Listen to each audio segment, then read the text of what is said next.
Welcome back to another Doctor Who product review. Today I'm going to take a look at another figure from the Robert Harrop limited edition hand-painted figurine statue line, this time the fourth figure from the line, so quite an old one, and it's the Sontaran Linx from the third Doctor story, the Time Warrior, that is limited edition 2500, and is currently available now on the Robert Harrop website for £50. And this is kind of the final figure for me in the current run of figures that I'm reviewing and like the delivery that I got, so I think that I've saved one of the best ones until last. I've managed to kind of even them out and do different ones at different points to sort of end on one of my highlight figures, being this one. I was rather excited to receive it because I've never had a Sontaran Linx in my collection before. Once again, much like the Silurian, unlike with that figure, it's literally never been released before in any other form, such as the action figure line other than the figurine collection.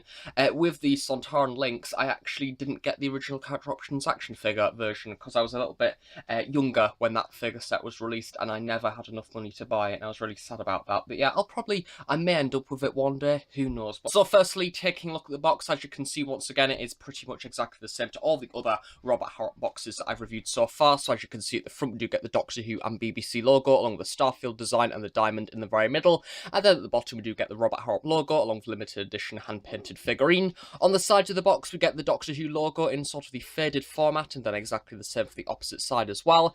And then on the back of the box, we do get the logo once again, along with some company information at the bottom. Nothing at the base of the box. And at the top, we do get the informational sticker, which says Sontaran Linx, so the unit number for this one being 440 out of 500, and then this is repeated on the front of the box as well. And this is made out of corrugated cardboard, ensuring that the figure on the inside is protected nicely when in delivery.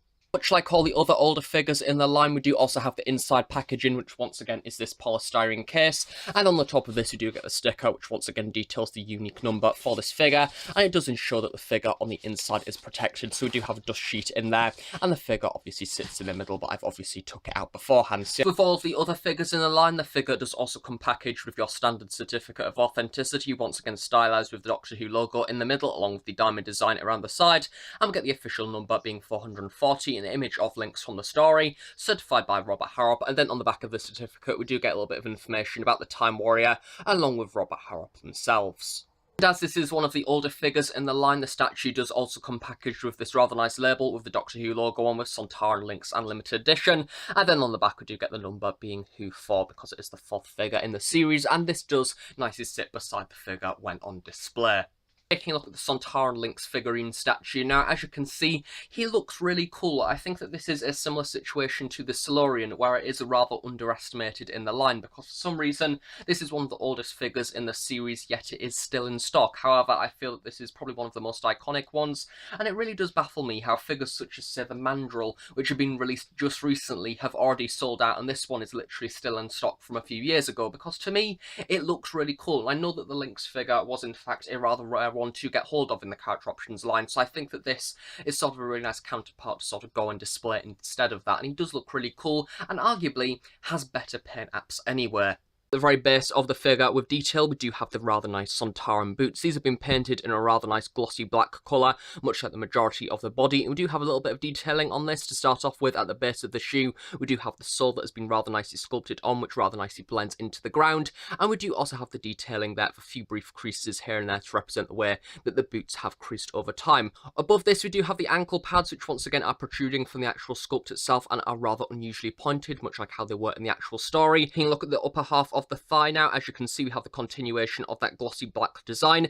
However, we do have pretty much your standard Sontaran uniform coming into place. So we have this rather unusual sort of leather design there with a pinstripe almost going down the middle. Once again, a lot more creases on this part because in the story this was a lot more baggy. And as you can see, this has also been painted rather well with a lot of creases around the back, also nicely sculpted into the design, as well as a few sort of blemishes here and there as well, much like how there was in the actual uniform. We do almost have sort of a silver tint on this, as you can see reflected it in the light there. On the left hand side of the thigh, we do in fact have the Staser gun type thing that was seen within the actual story, or the wand, which has been painted rather nicely. I do like the way this is once again actually been sculpted above the leg itself to make it look like a separate piece. We do have some nice paint apps on this as well, with the intricate bands of yellow nicely painted on, along with a rather matte grey on there as well, much like the way that the handle has been curved, because once again it makes it look like an actual prop protruding from the leg. The waist of the figure, we do get this rather nice silver looking belt, once again with some individual material sculpting on here of these sort of small circular sections. This in fact goes all the way around the front and back of the figure, and I do like the way that this has been done, because on the figure I feel like this wasn't actually done as well. It was almost just printed on. So yeah, I do like the way that this has actually got a texture to it, and it has been all individually sculpted. It is in fact rather impressive. Speaking of impressive, much like the actual stunner gun on the side of the thigh, we do also have the Sontaran communicator on the side of the waist, which has been sculpted to actually once again protrude from the belt, making it look like a separate piece that could be removed. I love the way that we have the different details on this of a few different buttons, as well as the silver dial in the middle. Once again, as this is hand painted, we don't have any paint leak on this whatsoever, and I do love the way that we also have a matte grey design once again coming around the side. The way that we actually have a hand sort of covering some of the buttons, making it look like he's trying to operate it, much like how he did within the actual story. To the main chest section of the Sontaran, once again a similar pattern to the actual waist and thigh section, where we just have this almost leather effect once again repeated with a few pin stripes. We do also have almost a zipper going down the very middle that also splits up the belt below. So yeah, I do like the way that this has been painted. Once again, we have a lot of different creases on the arms, bringing out a few of those piping designs on the material, which I do really like. And also, I love the way this figure actually looks muscular. As you can see on the arms, we do have a lot of padding on there, as well as on the back as well. It almost comes out to a sort of bulbous section on the side. Lower half of the arm now, we do once again have these pad sections, which do look a little bit like the knee pads, this time on the elbows, which have been rather nicely sculpted, once again to protrude from the actual leather underneath. And then we have the gloves themselves, once again a little bit more of a tighter design here, with a series of lots of creases around the sides of the arm. And I do like the way this has been sculpted. And then at the very bottom, we do have the nice detailing of the two fingers and the third on the other side as well, making it look like he's trying to sort of reach out, something like that. And I love the way, as you can see, if I just sort of tilt it in the light there, we do once again have a little bit of a reflective piece in that, in the way that we sort of have a silver brush stroke added over the top to give it a little bit of a battered, weathered feel. So on the opposite arm, however, I do feel that this one, once again, even though we have the detailing of the three fingers, there isn't as much weathering on that, so it would be nice to maybe have a bit more weathering on that hand side. However, if you do buy this due to them being hand painted, yours may have a little bit more weathering there, because they do all vary from figure to figure. To finish off for the actual uniform, we do also have the neck brace. As you can see, this has been rather nicely sculpted once again in this rather large circular section. So we do have a trim running down the bottom of this, and we do also have a few speckles, no doubt from the actual material or resin that this figure is made from as well, especially along the side there, making it look a little bit cracked. However, it's not cracked, it's just got a few marks and things in there and a few indentations. At the back, we do have the probec vent, which has actually been sculpted above the brace once again,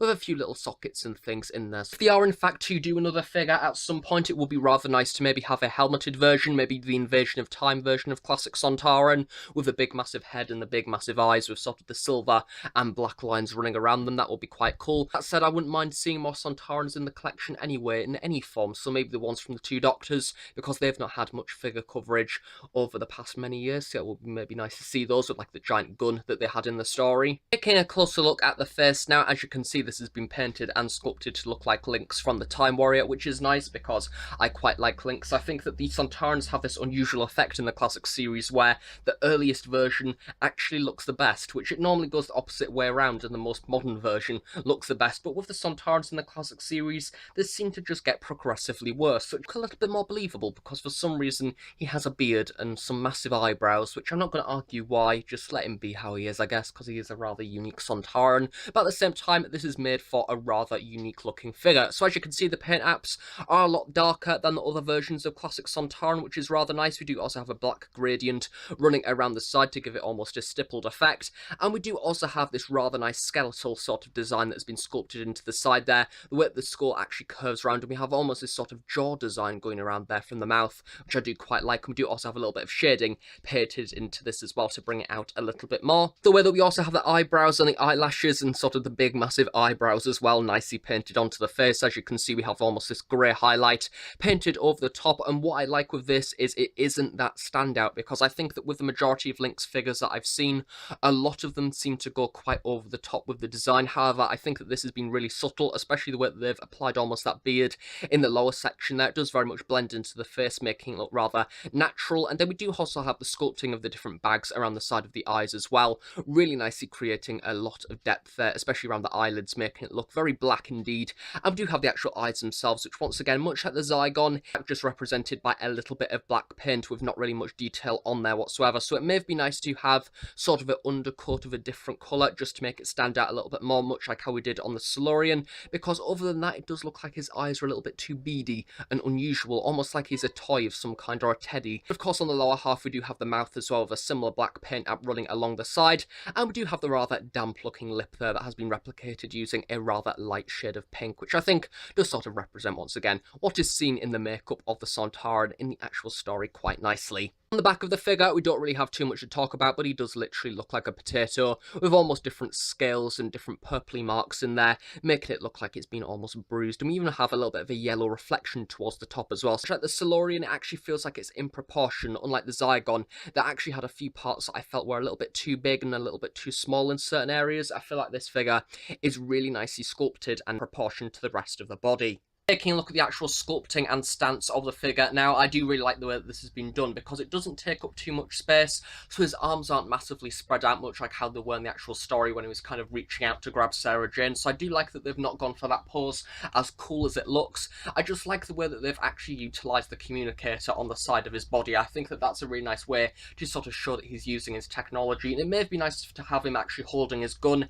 However, the same thing with the Scaroth figure, where it might have been too small and sort of too weak to actually be used, and it could have probably snapped off very, very easily. So I do understand why they've just sculpted on the laser to the side of his thigh anyway, but generally overall I do think it looks very cool, and it almost looks like he's wandering around the castle in his rather clumsy sort of manner. To finish off for detail, we do of course also have the uniquely sculpted base, which once again represents the environment as seen within the actual story. So you do have some cobbles on there, as you can see, which have been rather nicely sculpted with a few different scratch marks on there, along with a few splodges of brown between the cracks, and we do also have a few white marks in there as well that I do believe is meant to represent straw, once again seen within the actual story. So it does very much look like that this piece of floor has been taken from the medieval fort or castle that is seen within the actual episode. So yeah, I do like that, and it just adds a little bit of a different level to the figure and makes it look really cool when on display. And then of course at the bottom we do also have the white trim as per usual, which leads to the base with the material on, making sure it doesn't move too much when on display. And we do also have the sticker at the very bottom as well, which reads the same information that was on the packaging, along with the unique number being 440 out of 500.